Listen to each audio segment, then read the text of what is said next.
The first time Dr. Kang Minho saw the alien cubs, he thought they were the most beautiful creatures in the galaxy. Their soft gray fur caught the light from the observation deck windows as they floated through space without any protection. Each one was no bigger than a house cat back on Earth. Their large, dark eyes seemed to hold ancient wisdom. Their tiny paws moved gracefully as if they were swimming through invisible water.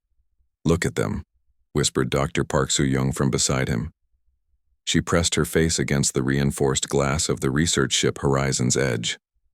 "They're so small and innocent." Minho adjusted his scanner and frowned at the readings. The creatures showed no life signs that made sense. No heartbeat, no breathing, no body heat.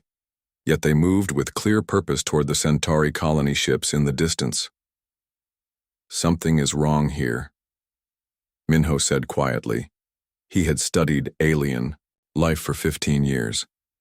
He had never seen anything like these cubs before. Captain Lee Daeho's voice crackled through the communication system. "All teams prepare for emergency departure. We're getting strange reports from the colony." Through his telescope, Minho watched the cubs approach the massive colony ships. The human settlers must have seen them coming. Emergency lights began, flashing across the hull of the nearest ship. But then something impossible happened. The cubs simply passed through the solid metal hull, as if it were made of air. "Did you see that?" Soo-young gasped. Her scanner was beeping frantically. They just walked through solid matter. The colony ships went silent one by one. No more radio signals. No more emergency lights. No more signs of the 50,000 humans who had been preparing to land on Centauri Prime just hours before. Minho felt cold fear creep up his spine. "We need to leave now." But it was too late. More cubs appeared around their research ship. Dozens of them. Then hundreds. They surrounded the Horizon's Edge in a perfect sphere formation. Their dark eyes all turned to look directly at the observation windows. Then they opened their mouths and screamed. The sound didn't come through space. It came directly into Minho's mind. A piercing wail that felt like ice picks being driven into his brain. Around the observation deck, other scientists fell, to their knees clutching their heads. Some began laughing hysterically. Others started crying and couldn't stop. But Minho remained standing. The sound hurt badly, but he could think through it. He could function despite the alien screaming in his head. This was strange because his colleague Dr. Kim Ji-won, who came from the warrior planet Veltar, was curled on the floor making animal noises. "Soo-young," Minho called out. She was still standing too, though tears streamed down her face. "Can you hear me?" "Yes," she said through gritted teeth. "It hurts, but I can think. Why aren't we like the others?" Around them, the ship's crew was going insane. The Morden engineer had begun tearing at his own shell with his claws. The Ankari energy being was flickering wildly between different colors, completely out of control.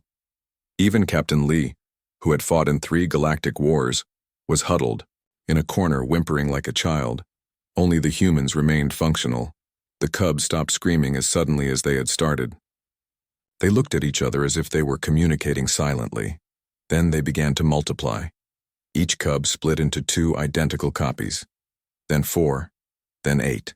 In moments, there were thousands of them surrounding the ship. "Engine room to bridge," came a shaky voice over the intercom. It was Engineer Nam Junho, one of the few humans on the engine crew. "Captain Lee isn't responding. The alien crew members have completely lost their minds. What are your orders?" Minho grabbed the communication device. "This is Dr. Kang Minho. Get us away from here, maximum speed." "But what about the colony ships?" Minho looked through the telescope at the silent vessels floating in space. "There's nothing we can do for them now." The Horizon's Edge turned and accelerated away from Centauri. The cubs didn't follow. They simply watched with their large, dark eyes until the research ship disappeared into hyperspace. 3 days later, they received the first reports from across the galaxy. The same cubs had appeared at 17 different star systems. The results were always identical. Complete silence from the affected worlds. Rescue teams found empty cities with signs of mass panic but no bodies. No evidence of violence. just empty spaces where millions of beings had simply vanished.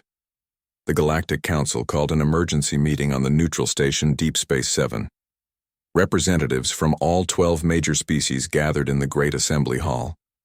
Minho had never seen so many different alien leaders in one place. The crystalline Velthari gleamed like living diamonds.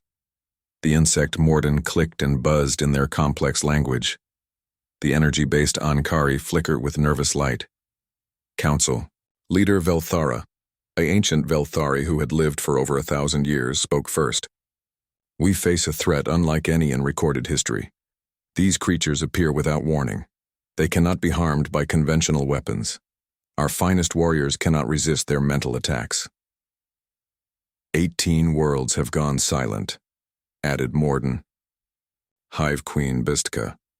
Her compound eyes reflected the fear shared by all present. Billions of lives lost. Our military forces are helpless against them. But then Admiral Lee Daeho stood up in the human section. His uniform bore the simple blue and white flag of Earth.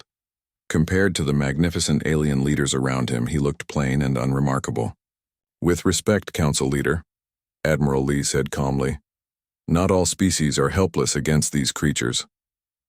The assembled aliens turned to stare at the human delegation.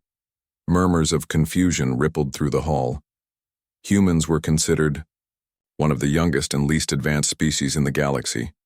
They had only achieved faster-than-light travel 200 years ago. Explain, demanded Velthara. Admiral Lee gestured to Minho, who stood nervously. Dr. Kang and his team were present during the Centauri incident. While all other species on board suffered complete mental breakdown, the humans remained functional. Impossible, hissed a snake-like Star representative. Humans have the weakest psychic defenses in the known galaxy. Minho stepped forward. That may be exactly why we can resist them. Everyone else tries to fight the mental attack. But human minds are used to chaos and conflicting thoughts. We don't try to maintain perfect mental order like other species do. Maybe that protects us somehow. The council leader's crystalline form flashed with skeptical colors. Are you suggesting that humanity's primitive mental state is actually an advantage? I'm suggesting that we might be your only hope of studying these creatures and finding a solution, Admiral Lee replied simply. For the first time in galactic history, the advanced alien species found themselves depending on the young human race.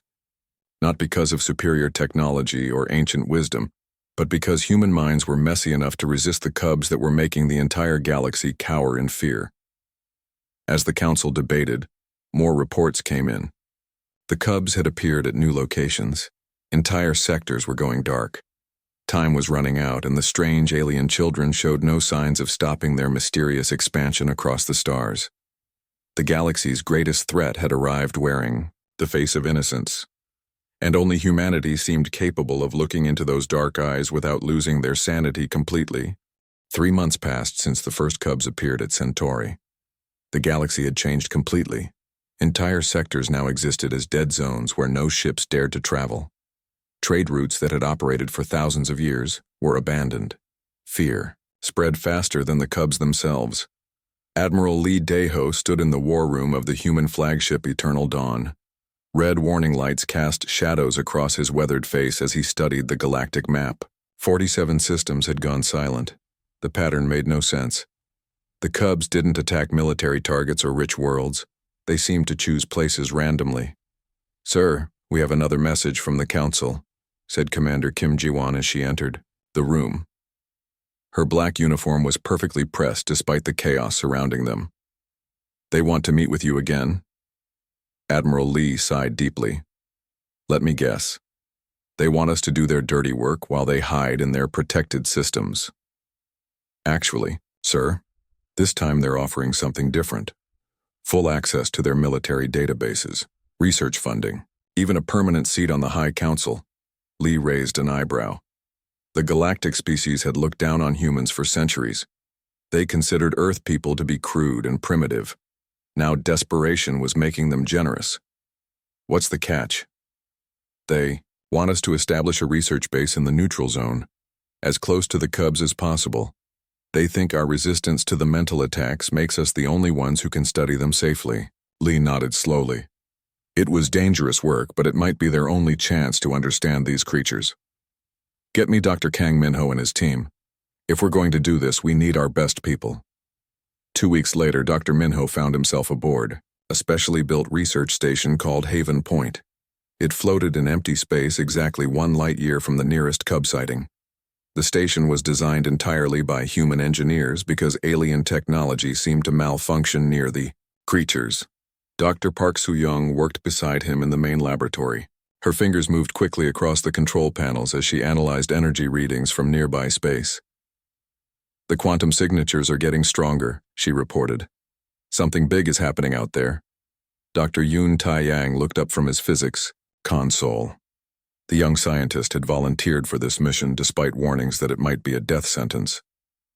I'm detecting dimensional fluctuations. It's like reality itself is bending in certain areas. Lieutenant Choi Hyerim sat at the communication station, wearing a headset that could translate 17 different alien languages.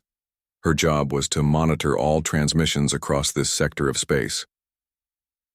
The Velthari patrol ship just went silent, she announced. That's the 3rd one this week. Minho walked to the main viewing window and stared into the darkness of space. Somewhere out there, the Cubs were moving toward new targets. They appeared without warning, did their mysterious work, and vanished just as quickly. No one had ever seen them arrive or leave. We need to change our approach, Minho said quietly. Everyone else treats these Cubs like monsters to be destroyed. But what if there's something else entirely? Soo-young joined him at the window. What do you mean? Look at their behavior patterns. They don't destroy buildings or steal resources. They don't seem interested in conquest. The affected worlds are left completely intact except for the missing populations. Taeyang pulled up holographic displays showing data from the lost worlds. The doctor is right. There's no sign of violence or struggle. It's like everyone just left or were taken. Hiram added grimly. Minho shook his head. But taken where? And why? There has to be a reason for their actions. The team worked through the night analyzing every piece of available data. They studied energy patterns, dimensional readings, and quantum fluctuations. Slowly, a strange picture began to emerge. The Cubs don't appear randomly, Soo-young announced excitedly. Look at this pattern.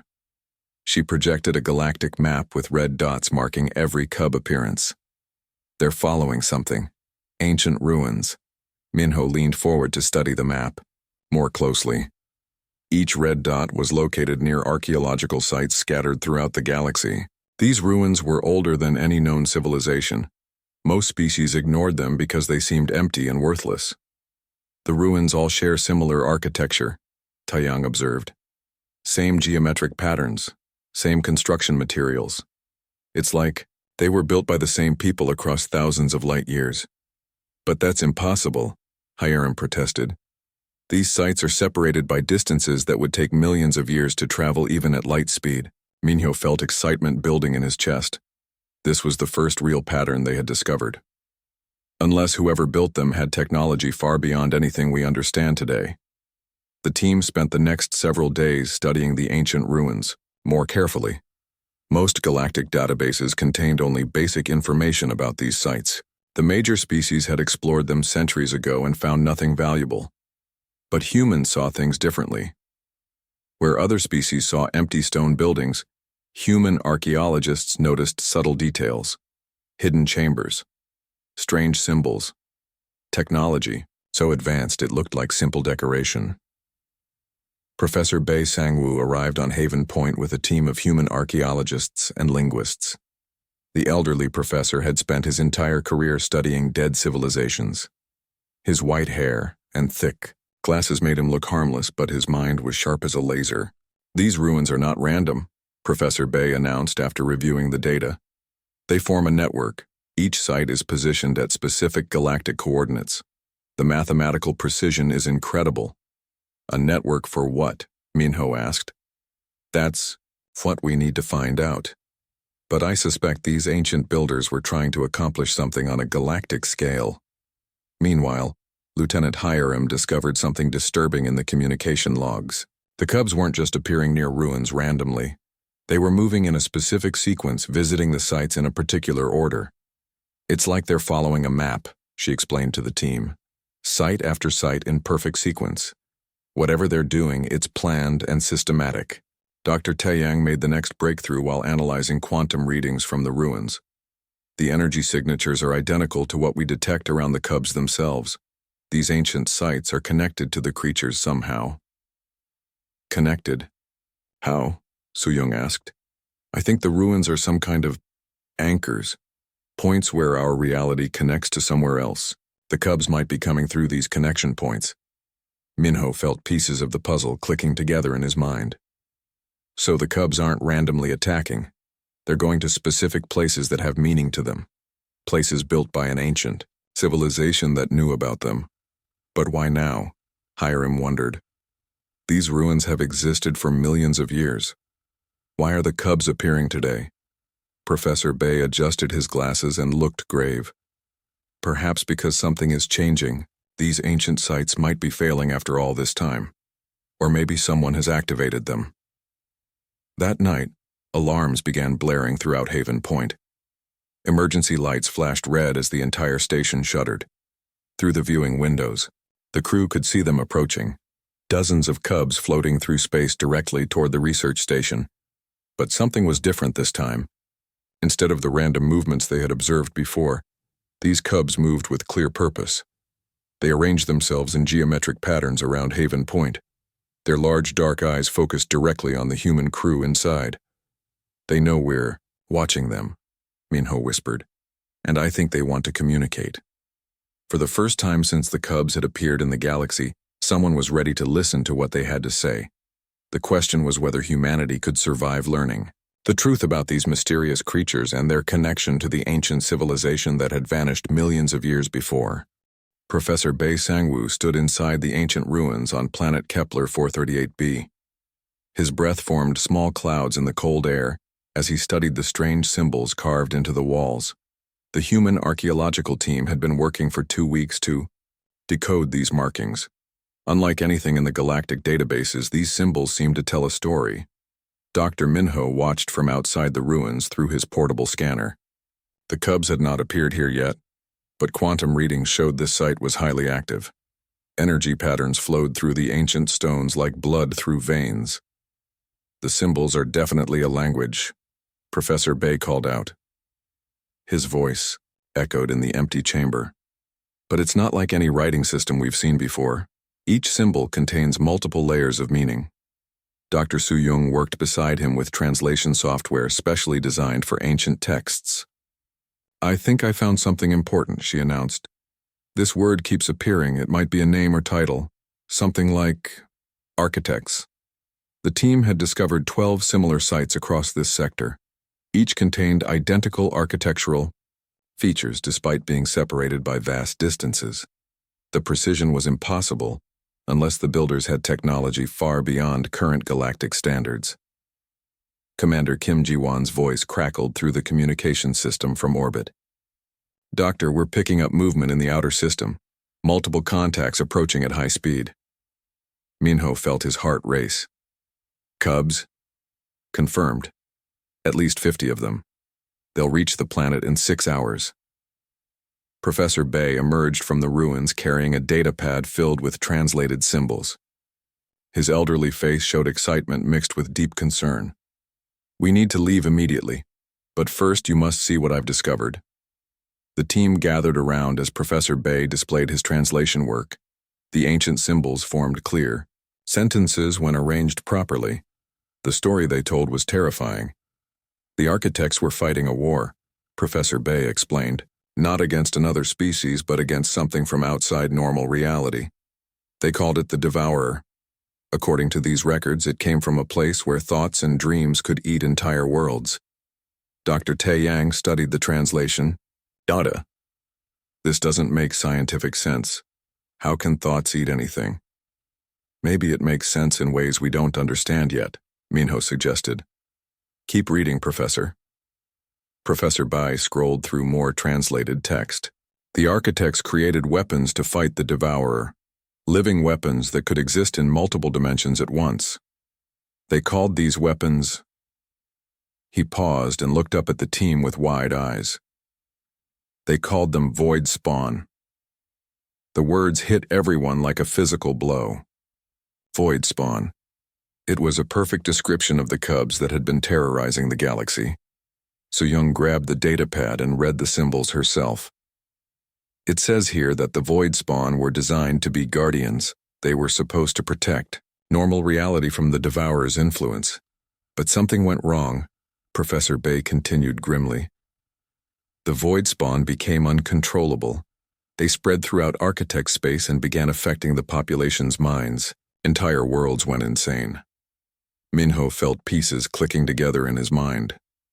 Just like what's happening now. The cubs aren't invaders.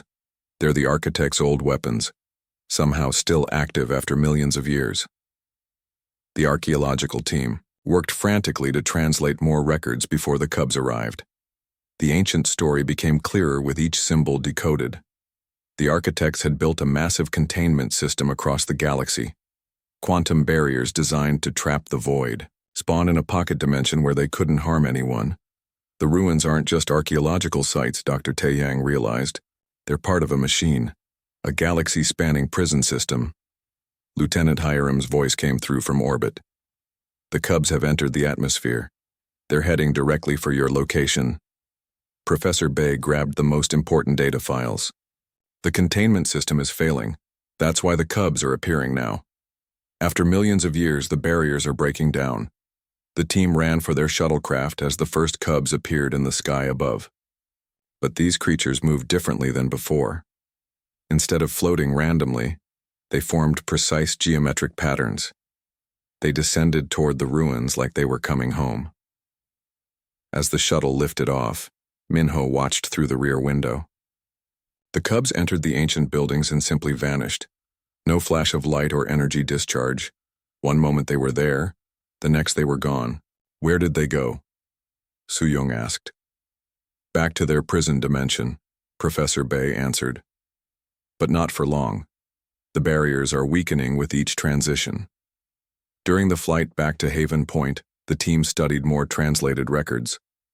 The full scope of the ancient disaster became clear. The architects had sacrificed their entire civilization to contain the Void Spawn.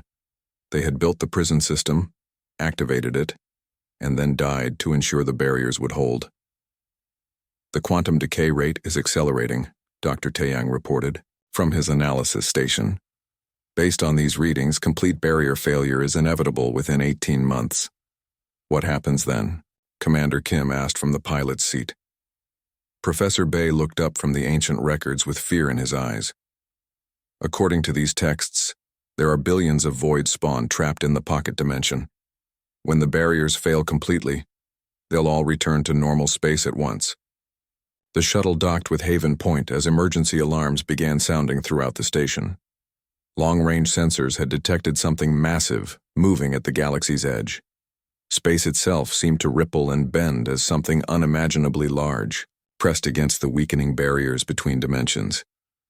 It's the Devourer, Professor Bay whispered. The architect's real enemy. It's been waiting all this time for the prison system to fail? Minho stared at the sensor readings with growing horror. The ancient war wasn't over. It had just been postponed for millions of years. Now the barriers were failing, the void spawn were escaping, and their original enemy was preparing to break through into normal reality. The cubs that had terrorized the galaxy were not the real threat. They were the only thing standing between civilization and something far worse. But they were damaged and incomplete after their long imprisonment. Their attempts to protect the galaxy were driving entire species insane. We need to contact the Galactic Council immediately. Admiral Lee's voice came through the communication system. They need to understand what we're really facing. But Minho wondered if understanding would be enough. The architects had been far more advanced than any current galactic species, and they had been forced to destroy themselves to stop this threat. What chance did the younger races have against enemies that had defeated such a powerful civilization? As Haven Point transmitted its findings to the Council, more reports came in from across the galaxy.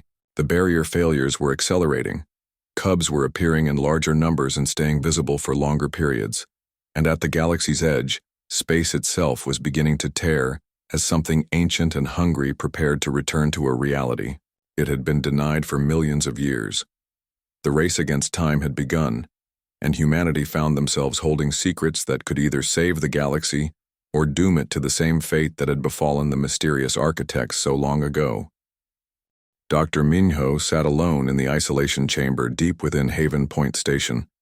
The room was completely white and empty except for a single chair and the containment field generator in the corner.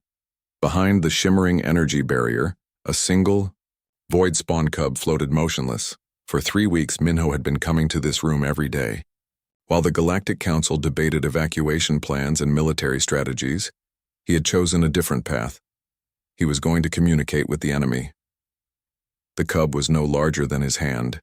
Its gray fur seemed to absorb light rather than reflect it. Large, dark eyes stared at him with what seemed like curiosity rather than malice. When other species looked at the cubs, they saw terror and madness. But Minho had trained himself to see past the fear. "Hello," he said softly to the creature. "I know you can understand me somehow. I want to help you."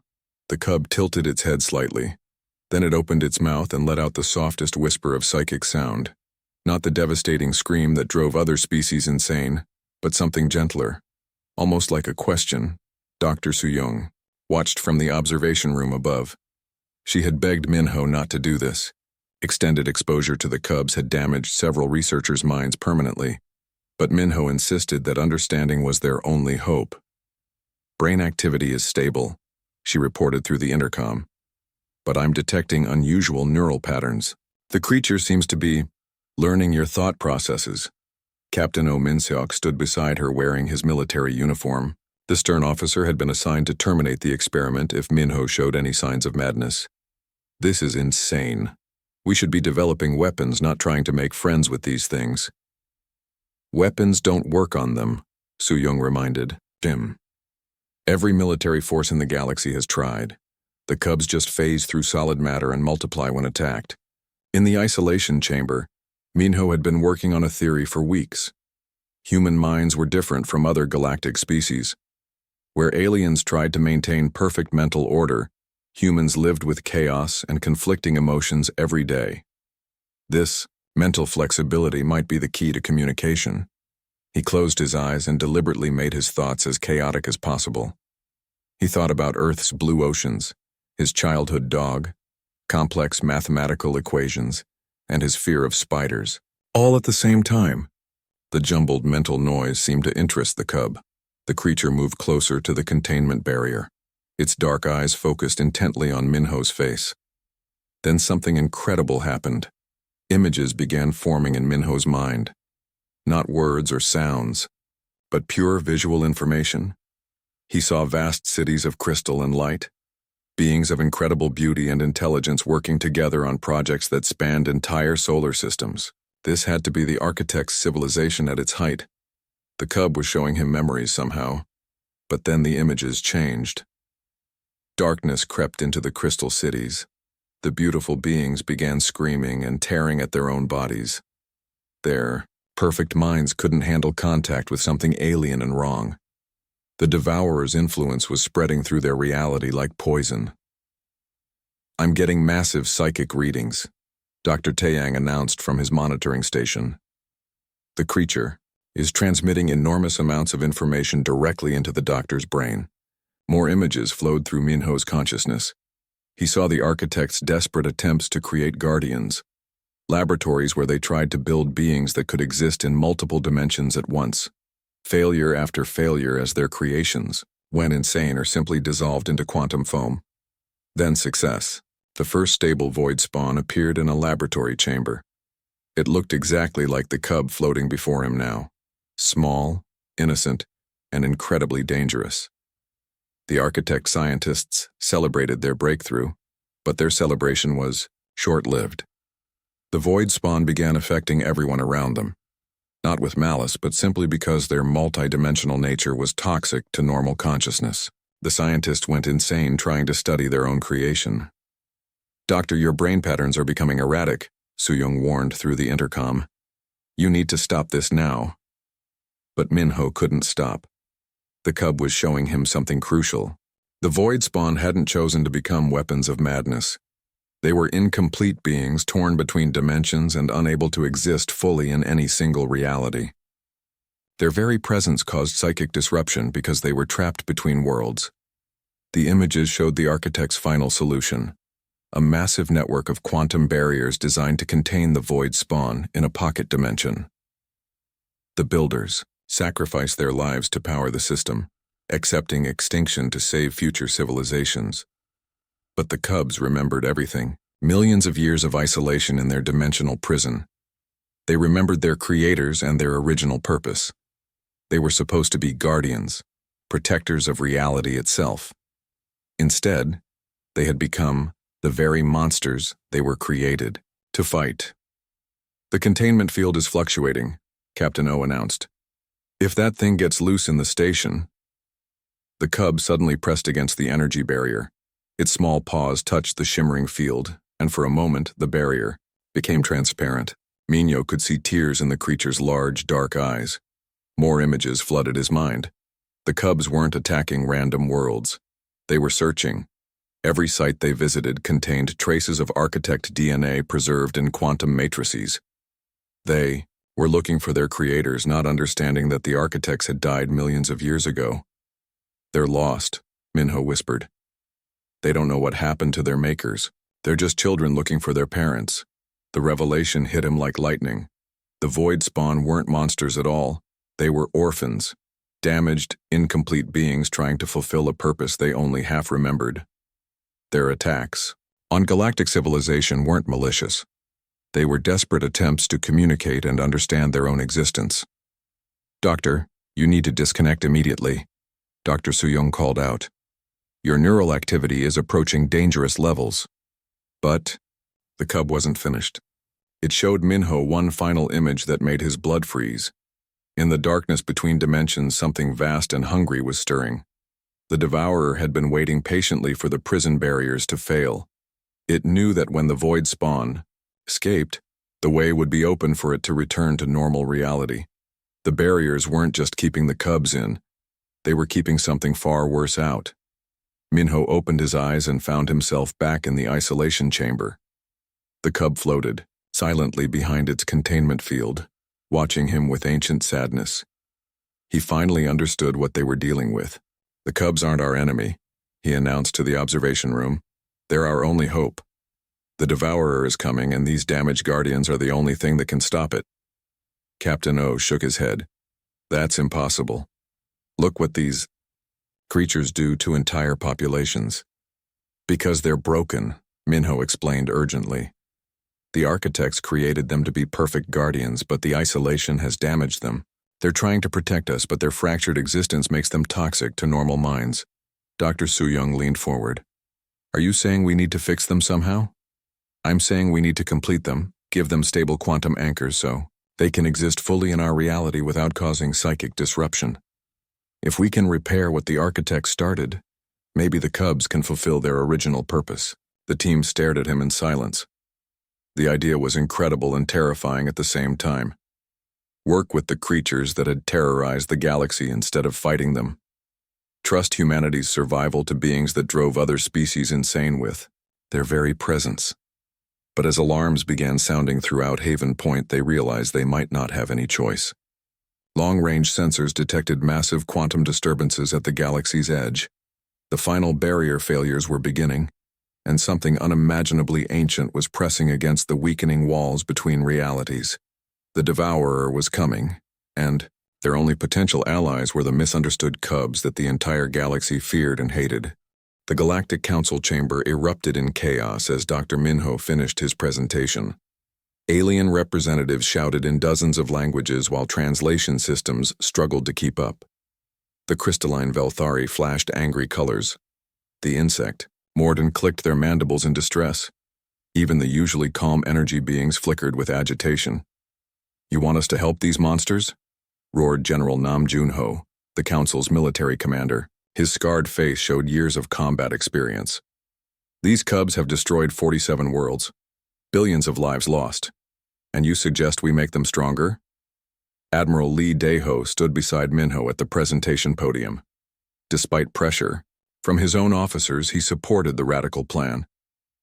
General, our conventional weapons are useless against them. Every military response has failed completely. Council Leader Velthara's crystalline form pulsed with skeptical light. Dr. Kang, you claim these creatures are trying to protect us, yet their very presence drives entire populations to madness. How do you explain this contradiction? Minho activated the holographic display showing brain scans from his communication sessions. The cubs exist partially in multiple dimensions, at once. Their consciousness spans realities that our minds cannot process. When they try to interact with us, the dimensional interference causes psychic disruption. But humans can resist this effect. Dr. Han Yejin added from the research team. She had spent weeks developing consciousness transfer technology based on Minho's discoveries. Our mental flexibility allows us to maintain stability despite the psychic chaos, the SSTAR representative hissed angrily. Even if your theory is correct, how could we possibly repair creatures we don't understand? The architects were far more advanced than any current species. Dr. Su-Yung stepped forward with technical diagrams. We've been studying the quantum patterns around the ancient ruins. The architect's containment system is actually a massive consciousness stabilizer. If we can rebuild it with some modifications, we might be able to complete the cubs instead of imprisoning them. Complete them how? Demanded the Morden Hive Queen. By giving them quantum anchors, Dr. Taeyang explained. Stable reference points that would allow them to exist fully in our reality without causing dimensional interference. They would retain their guardian abilities, but lose the toxic side effects. General Nam slammed his fist on the conference table. This is madness. We should be preparing evacuation fleets, not playing with alien monsters. But before anyone could respond, emergency alarms began blaring throughout Deep Space 7. The Yao massive space station shuddered as gravitational waves passed through the structure. Every screen in the council chamber displayed the same terrifying image. At the galaxy's edge, space itself was tearing open. A wound, in reality, stretched across several light years, and through the gap, something vast and impossible was trying to push through. The Devourer had grown tired of waiting. Long-range sensors are detecting massive reality distortions, reported Lieutenant Choi Hyerim from the communication center. Whatever is coming through that rift, it's larger than anything we've ever encountered. The council chamber fell silent as they watched the readings. Energy patterns that made no scientific sense flowed from the dimensional tear. Space stations at the galaxy's edge simply winked out of existence as the distortions reached them. How long until it fully manifests in our reality? Admiral Lee asked grimly. Based on current expansion rates, approximately 6 weeks, Dr. Taeyang calculated. But the effects will reach inhabited systems much sooner. Council Leader Velthara's crystalline form flickered with fear. 6 weeks to evacuate 12 billion inhabited worlds. Impossible. Evacuation won't work anyway, Minho said quietly. The Devourer exists in multiple dimensions. It can follow us anywhere within normal spacetime. The only way to stop it is with guardians that can fight on its level. General Nam stared at the tactical displays with growing desperation. Our combined fleets number over 10 million ships. Surely we can mount some kind of defense. Against what? Dr. Han asked. A consciousness that eats thoughts? Weapons that exist in dimensions we can't even detect? Our military technology is useless against this kind of threat. More reports came in from across the galaxy. Cubs were appearing in larger numbers than ever before. Instead of their usual random appearances, they seemed to be gathering at specific points. Ancient ruins throughout the galaxy were becoming active as the prison barriers continued to fail. The cubs are trying to form defensive positions, Minho realized. Even in their damaged state, they remember their original purpose. They know what's coming. Commander Kim Ji-won pulled up charts showing cub movement patterns. They're concentrating around major population centers. It looks like they're trying to protect inhabited worlds. But their presence is driving the populations insane. General Nam protested. Because they're incomplete, Su-Yung emphasized. If we can finish what the architects started, the Cubs could protect those worlds without causing psychic damage. The debate continued for hours while the dimensional tear at the galaxy's edge grew larger. Finally, Admiral Lee called for a vote. The decision was closer than anyone expected. Fear of the approaching devourer barely outweighed fear of the Cubs themselves. By a margin of 1 vote, the Council approves the human proposal, Velthara announced. May the ancestors forgive us if we're wrong. Work began immediately on a scale never before attempted. Human engineers coordinated with alien scientists to rebuild the architect's quantum network. Every species contributed their most advanced technology. The crystalline Velthari provided reality-stabilizing minerals. The Morden offered their hive-mind computing power. Even the proud Ankari energy beings shared their knowledge of dimensional physics. Dr. Minho established communication protocols with Cubs throughout the galaxy. The process was exhausting and dangerous.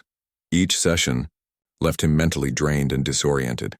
But slowly he began to understand their true nature. The Cubs weren't individual creatures. They were fragments of a single consciousness split across multiple dimensions. The architects had created one guardian entity, and then divided it into millions of pieces to make it more manageable. But the division had left each fragment incomplete and confused.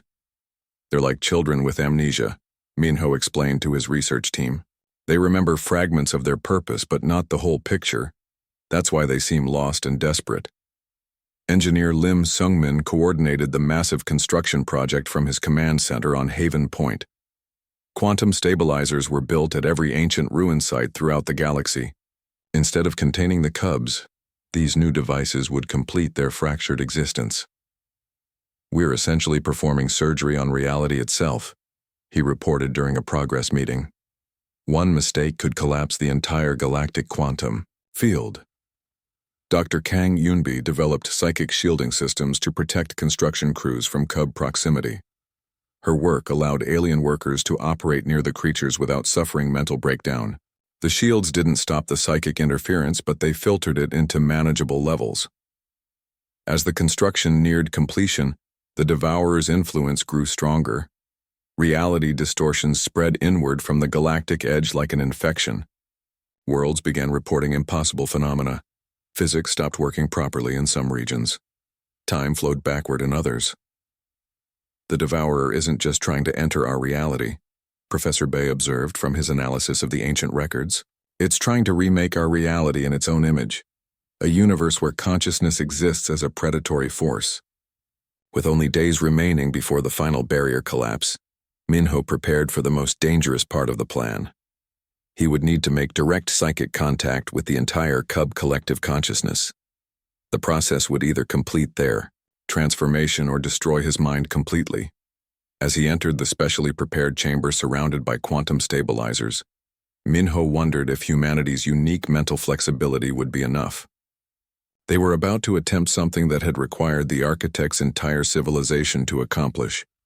The fate of the galaxy depended on whether one human could succeed where an advanced species had failed millions of years before. Dr. Minho stood in the center of the quantum stabilization chamber as thousands of Cubs materialized around him. They appeared from empty air, their gray fur shimmering with dimensional energy. Large, dark eyes focused on him with desperate hope. After millions of years of isolation and confusion, someone finally understood them. Beginning consciousness integration now, Dr. Han Yejin announced from the control room. Her fingers moved across complex controls that would either save the galaxy or destroy it completely. The chamber filled with soft light as the quantum stabilizers activated. Energy patterns flowed between the ancient architect technology and modern human engineering. Reality itself began to bend and reshape as the barriers between dimensions slowly dissolved. Minho felt his consciousness expanding beyond his physical body. The Cub's fractured minds reached out to his, sharing their memories and pain. He experienced their millions of years of imprisonment, the loneliness of being split across multiple realities, the desperate desire to fulfill a purpose they only half remembered. Neural activity is off the charts, Dr. Su-Yung reported with worry in her voice. His brain is processing information from 17 different dimensional frequencies simultaneously. Admiral Lee watched from the observation deck as space around Haven Point began to warp. The Cubs weren't just materializing in the chamber anymore. They were appearing throughout the galaxy as the quantum network activated. At every ancient ruin site, the creatures gathered in perfect geometric formations. Status report from all sectors, commanded General Nam from the Military Coordination Center. Despite his opposition to the plan, he was prepared to support it now that the decision was made. Quantum stabilizers are online at 847 locations, Engineer Lim reported. Energy flow is stable, but we're detecting massive dimensional fluctuations throughout the network.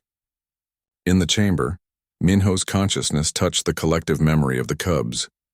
He saw their original creation in the architect's laboratories, beings of pure purpose designed to exist between realities and guard against interdimensional threats. They had been perfect guardians before the isolation damaged them, but now with proper quantum anchors they could become complete again. The transformation was agonizing for both human and Cubs. Minho felt his awareness stretched across impossible distances as his mind became the bridge between their fractured consciousness and stable reality. The Cubs experienced physical form for the first time in millions of years as their multidimensional existence was finally unified. "Something's happening at the galactic edge," Lieutenant Hiram announced urgently. "The dimensional tear is expanding rapidly. The Devourer is making its final push into our reality." Through the quantum network, Minho could sense the ancient enemy approaching. The Devourer was vast beyond comprehension, a consciousness that existed as pure hunger, consuming entire realities and leaving nothing but emptiness behind. It had waited patiently for the prison barriers to fail, knowing that when the Cubs escaped, the way would be open for its return. But the Devourer had not expected the Guardians to be restored to their full power. The Cubs began to change. Their soft gray fur crystallized into living light. Their small bodies grew larger and more substantial as they gained stable existence in normal space. Most importantly, their fractured consciousness merged into a unified entity, capable of coordinated action across galactic distances. "The psychic interference is stopping," Dr. Kang Yunbi reported in amazement. "Crews near the Cubs are no longer showing signs of mental distress. For the first time since their appearance, the Cubs could exist near other species without causing madness.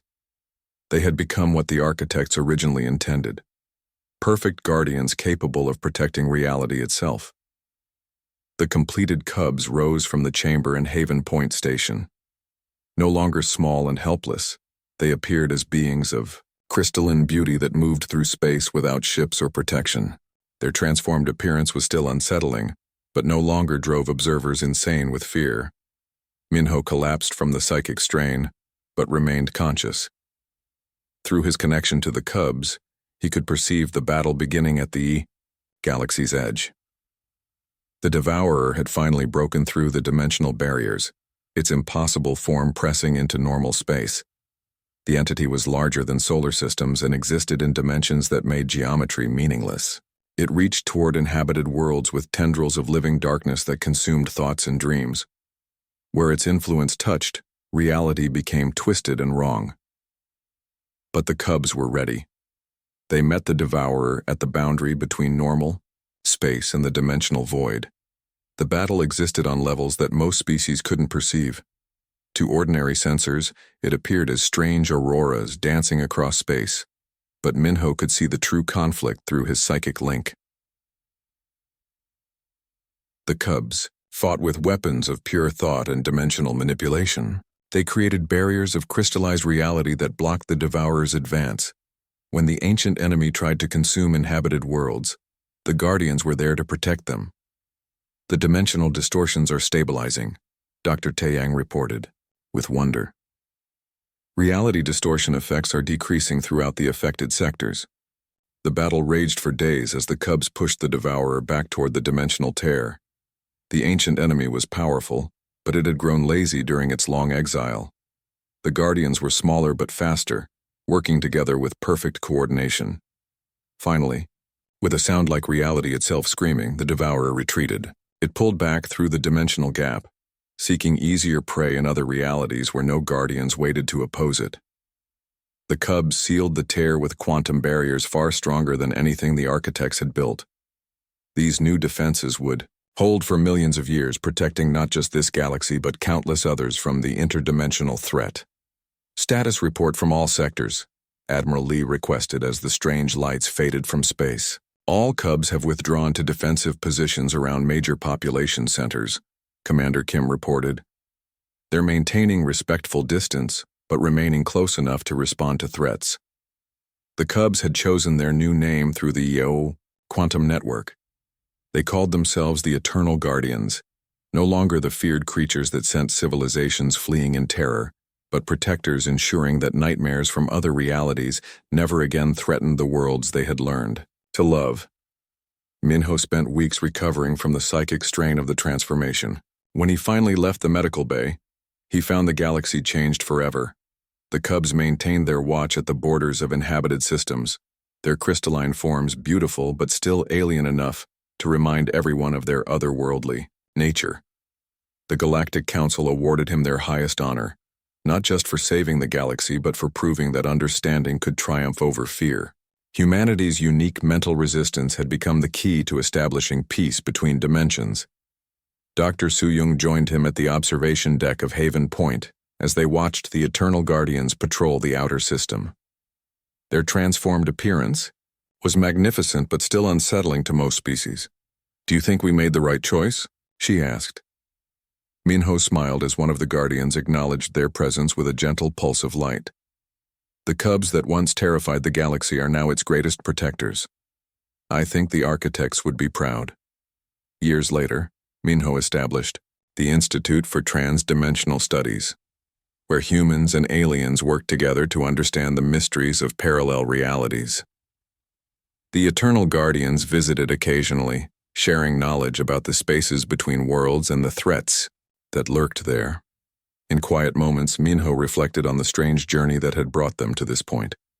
The galaxy's greatest terror had become its greatest protector, all because one human refused to accept that fear was the only response to the unknown. The cubs that had once made entire civilizations cower in terror now stood watch at reality's edge, ensuring that the darkness between worlds never again threatened the light within. They were no longer lost children seeking their creators, but mature guardians who had found their true purpose in protecting the galaxy they had learned to call home.